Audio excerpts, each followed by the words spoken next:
السلام علیکم دوستانو. نن به درته د هایپرټنشن کوم ته چې های بلډ پريشر وای چې په هغې کې مونږ وایو بلډ پريشر مې سیوا شوی دی، د هغې باره کې به درته ویم. هغه ټول کنټینټس به درته پرووایډ کوم کوم چې ستا په پیپر کې راځي یا ستا دپاره په کار راځي. د بلډ پريشر په حوالې سره ډېرې غلط فهمیانې هم دي او ډېرې ټوټکې هم دي. نو په ننني لیکچر کې به کلیر شي چې د بلډ پريشر مطلب څه دی، د بلډ پريشر ولې او د دې دپاره څنګه طریقه علاج پکار دی او د دې به مونږ ګریډینګ څنګه کوو چې دا کم نمونه بلډ پريشر دی. نو راځئ په ډیټیل یې وایو چې بلډ پريشر څه دی. های بلډ پريشر کازز سمټم او کمپلیکیشن مونږه په دې ننني لیکچر کې وایو. بلډ پريشر چې مونږ ډیفاین کوو، کته دې سکرین ته وګورئ نو فورس اف بلډ پوشینګ اگینست د آرټري وال. آرټري هغه د وینې رګونه دي کوم چې پاکه وینه د زړه نه وړي. نو په دغه رګونو کې پکې پرشر وي، هغه پرشر د زړه د وجې، نو دا پرشر د دې آرټري د وال خلاف دی. یعنی په دې رګونو څنګه چې په پیپ کې اوبه رواني او پرشر یې پې دغه شان په دې رګونو د پاسه پرشر چې کمي هغه بلډ پرشر دی.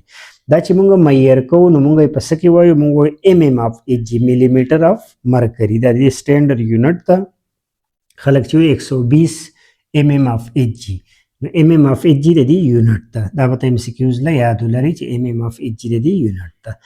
لیکلی بلډ پريشر څنګه شي، ډاکټر چې تا ته لیکي وایي 120/80 MM اف ایچ جي. نو دا 120 د پاسنی بلډ پريشر چې دی دې ته مونږ وایو دا سیسټالیک دی او بل ډایسټالیک دی. سیسټالیک چې دی دا د هارت کنټراکشن په دوران کې چې کم راځي هغه ډیری کنه. هارت چې کنټریکټ کیږي نو پرشر به ډیری، او چې بیا ریلیکس کیږي ریسټینګ چې ته وایي هغه بیا ډایسټالیک دی. سیسټالیک ټاپ نمبر دی، د پاسه دا ټاپ نمبر چې دی لکه دا 120 دا سیسټالیک دی، او دا باټم نمبر چې دی دا 80 دا ډایسټالیک دی. دا په هارت په ریسټینګ کې تا ته ښیي. د دې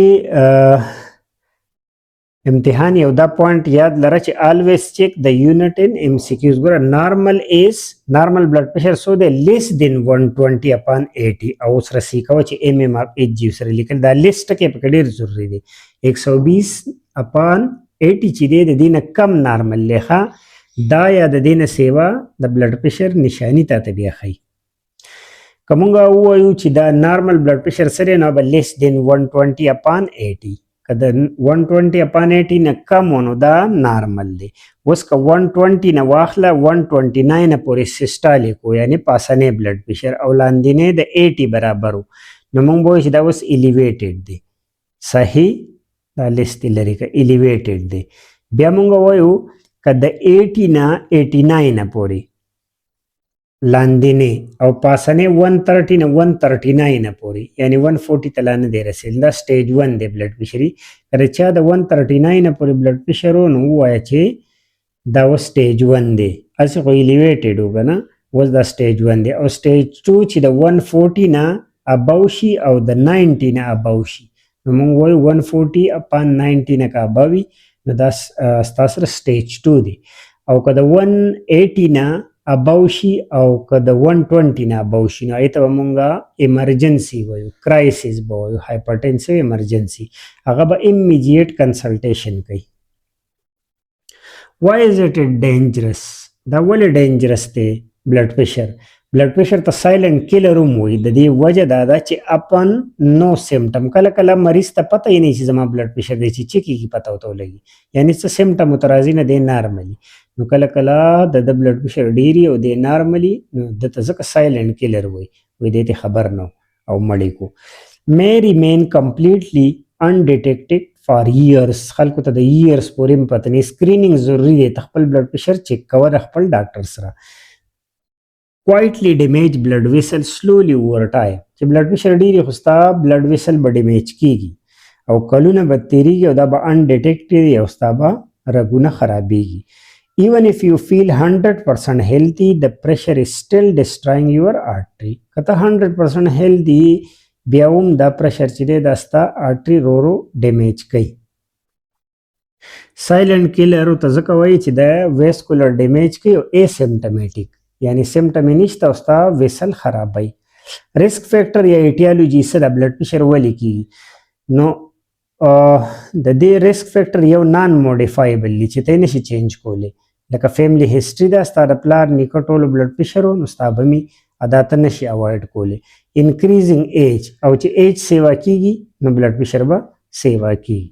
موډیفایبل هغه دي چې ته چینج کوی شي، لکه اوس د چا اوبیسټي ده، سم غټ دی نو وزن کم کا. لیک اف ایکسرسایز سست دی، په کټ کې ټولو اوس پروت ایکسرسایز نه کوي نو ایکسرسایز شروع که دا موډیفایبل دی. های سالټ انټیک کوي، سالټ انټیک کم کا، سموکینګ کویټ کا او سټریس ریډیوس کا. دا ټول موډیفایبل چینجز دي. سیکنډري کازز چې دي هغه ډایبټیز، سیکنډري کازز دي ته چې بله څه بیماري ده راغې نه پس هایپرټینشن دی، بلډ پریشر ډېر دی، چې د چا شوګر دی هغه ته هم بلډ پریشر کېږي او کډني ډیزیز ته هم کېږي. نو د دې نه موږ ته پته ولګېده چې د دې دا ریسک فیکټر موږ معلوم کړو ښه. خو د دې دا کازز چې دي 90% نه اباو ګورئ هغه اننون دي. موږ وایو دا پرایمري هایپرټینشن دی، دا موږ ته اننون دي، او دا کوم چې نون دي نو دا څه بیمارۍ نه پس دي موږ ورته سیکنډري وایو. پرایمري کې اننون دي او په سیکنډري کې یا ډایبټیز دی یا کډني ډیزیز یا هارت ډیزیز.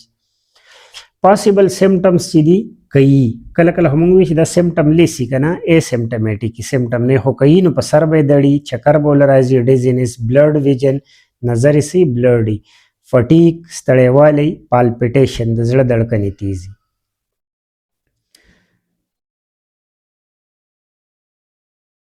دی وایي چې ډو ناټ ویټ فار ا هیډیک ټو چیک یور بلډ پریشر. دې خبرې انتظار مه کوه چې په سر مې درد شو بلډ پریشر به چیک کوم. بلډ پریشر چیک کول ریګولرلی پکار دي.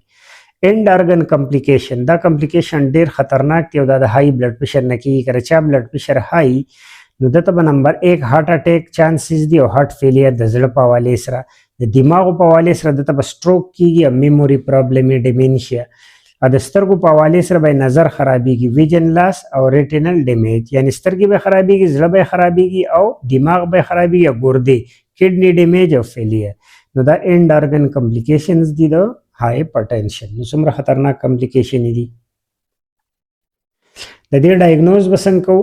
دا به کریکټلی یو کس ته برابر پراپر په سیټ کېنئ، په ریسټ حالت کې به کې او په بلډ پریشر اپریټس پته واچئ. دا په دې تصویر کې چې ښکاري دا بی پی اپریټس دی، په دې بوله چیک کې. اوس خو پکې ډېر آسان بی پی اپریټس دي، ایون هغه ډیجیټلی چې هغه هر څوک پې چیک کوی شي.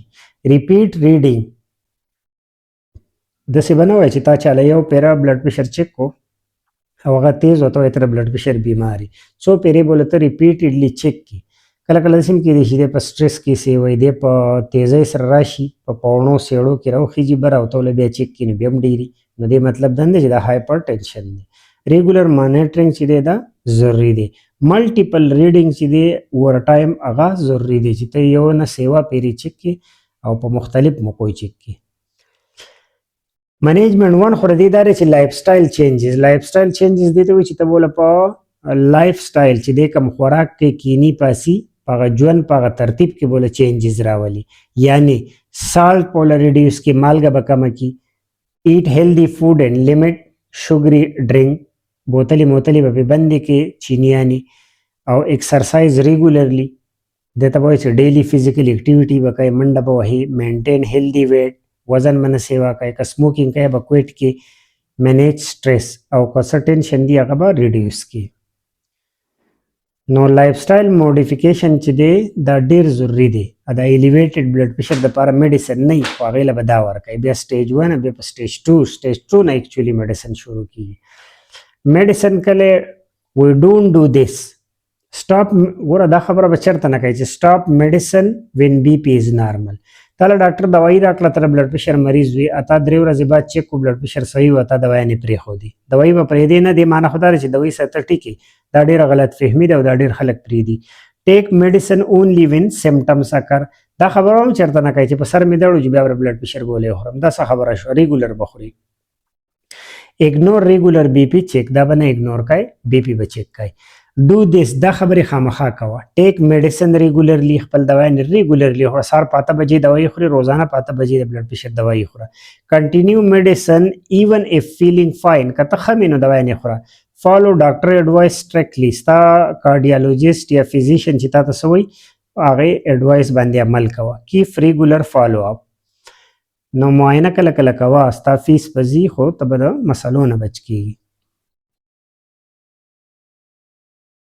ټریټمنټ فیلیر وایي څه شی دی میډیکیشن کمپلاینس ریګولر دوايي نشم خوړی روزانه به خورم عمر بر به خورم داسې قسمه خبرې خلکو په ذهن کې راوستي دي د هغې د وجې چې دی نو ټریټمنټ فیل کیږي ایمرجنسي ریډ فلیک دا خطرناکې خبرې دي دا واوره سیک امیډیټ میډیکل هیلپ اف بی پی اس های ویت ستا بلډ پریشر سیو او ستا سره په سر سم ډېر دړو منډه وهه هسپتال ته په چیست دې دړو سینه باندې ورسره درد و په ساه اخیستو کې ته تکلیف و ویکنیس ته ته په یو سایډ که نه یو طرف د فالج د مریض په شان کمزوری و ډیفیکلټي سپیکینګ سلډ سپیکینګ دی خبرې دې نشو کولی سمې سډن ویژن لاس نظر دې ناڅاپي ختم شو نو بیا به ته منډه وهې هسپتال ته ځکه چې دا تا ته ښایي چې یا هارټ اټیک را روان دی یا سټروک دی یا انډ ارګن ډیزیز دی دا کی میسیج واوره اخري سلایډ دی چې اسیمپټمیټک ډیزیز ستا خو سایلنټ کیلر دی دا مونږ ړومبې ام سی کیو زیات کو چې دا سایلنټ کیلر ورته ځکه وایي چې دا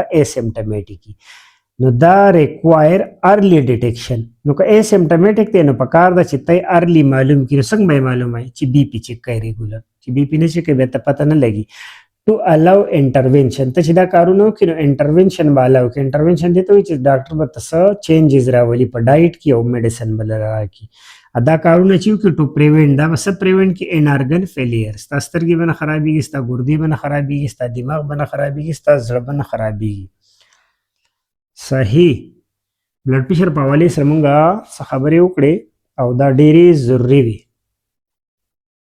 بلډ پریشر چې دی دا سایلنټ کیلر دی ځکه چې ډېرو خلکو ته پته نه لګي چې زما بلډ پریشر دی که دا ته ریګولر چیک کې نو بیا به راته پته لګي چې او بلډ پریشر مې دی او بیا به میډیسن وخوري ډاکټر به څه انټرونشن وښیي او بیا به نان فارماکولوژیکل ټریټمنټ چې دی هغه په بلډ پریشر کې ډېر اهم دی نان فارماکولوژیکل دې ته وایي چې ته چې ورته پال پرهیز وایي چې مالګه به کمه کم ایکسرسایز به وکړم سره غوښه به پرېږدم او